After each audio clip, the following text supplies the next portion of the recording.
New at 11, plenty of love for beer here in the Summit City. Craft breweries are popping up and they're thriving throughout Northeast Indiana. But one specific ale dominated sales and made a mark on Hoosier history.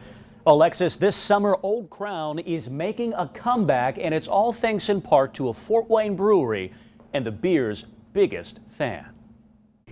Old Crown Ale, Old Crown Ale. When once you try it, you'll say, gee whiz, to think of all I've missed. Old Crown Ale, an Indiana legend. In fact, some of you probably remember the taste right now. It was one of the most successful brews ever made here. And if your taste buds can't quite remember, maybe these relics scattered around the city will help you. It hasn't been made for over 30 years. And it sold more than all other ales combined. Charles Centlivre remains one of the city's most influential figures, a statue of the entrepreneur perched on top of Don Hall's gas house downtown.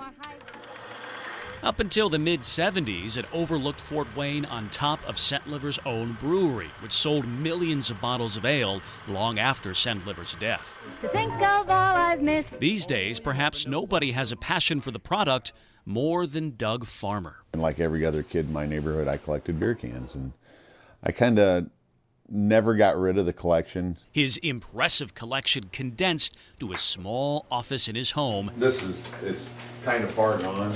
And his entire basement. The subject matter is cool, with the two women from the war. Well, not only does he own hundreds of Old Crown artifacts, I started collecting Fort Wayne stuff about 25 years ago. but also the rights to the beer's name. It's a long story, so I'll try to make it brief. He's been working to bring it back for years now. Is there any old labels from Fort Wayne that you think would be cool to resurrect? And I said, well, yeah, Old Crown would be. Finally finding the perfect partner. It's sort of been part of his dream to have a local brewery bring that beer back. Will Long co-owns Summit City Brewworks here. Their experiment to recreate Old Crown took a while and a lot of testing, but it paid off instantly. It's now their #1 beer.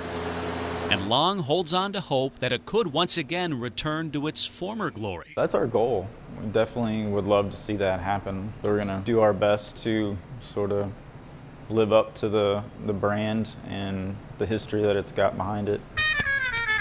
In May, Summit City Brewworks chose Old Crown as their first beer to can for resale, using Doug Farmer and his collection to design its nostalgic look. All right, are you thirsty yet? Are A you little thirsty? bit. I Yeah. wouldn't mind trying it. All right, well, just how popular is it? Well, we've learned their cans are all sold out now, but if you do want to taste the Fort Wayne history, it is available on tap at the bar at Summit City Brewworks, and cans will be stocked again soon. I had a taste test of it over the weekend. Oh, tough assignment. And it's good, you know, a subtle sweetness, the mouth feels really good. It's a good beer. Well, you can't say it's bad now. You Not can't after say all no, that, right? No. I mean, it's a light beer, you know. It's not like a porter or anything like that. It's a summer sipper, I'd call it. Oh, I Yeah. see. I see what you're doing there. Yeah. Teasing it for the There summer. you go. Perfect for summer, guys. All right. Well, I guess we're going to have to go and try a taste. I think we should. Okay, Brian, thanks. Yeah. That was fun.